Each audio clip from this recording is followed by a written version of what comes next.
না আমি এই ইভেন্ট বা এই স্পোর্টস এর মধ্যে আমি আছি সেজন্য। আজকে যে আপনার চেহারাটা মানুষ দেখে গেল, এটা রিয়াকশন কি হতে পারে, কি মনে হয় আপনার কাছে?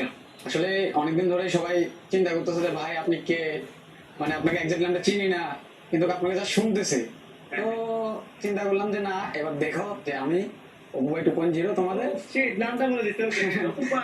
ভাই 2.0 হ্যাঁ, ওকে। তো তোমরা অনেক দিনের ইচ্ছা আছে, তোমরা আমাকে দেখতে চাইছিলা, তো চিন্তা করলাম যে না, আর লুকায় রাখা লাভ নাই। স্পোর্টস চলতেছে, অনেক ইভেন্ট আসতেছে, অনেক জায়গা থেকে হচ্ছে যে নিজেকে হচ্ছে যে কি দূরে সরে রাখছি। এবার আর দূরে সরে রাখার কোনো মানে নেই। হ্যাঁ, লোকটা সামলানো যায়নি, সত্যি কথা। সবার সামনে আসতে হচ্ছে, সবাই চায় যে চিনুক।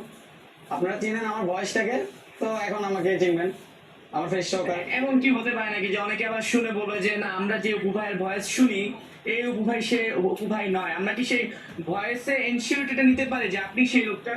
অবশ্যই অবশ্যই। ও ভয়ানক অবস্থা। ও আচ্ছা আচ্ছা আচ্ছা, ঠিক আছে, ওকে, মানুষ ঠিক আছে, ওকে। বাট আমি এখন প্রশ্ন করবো যে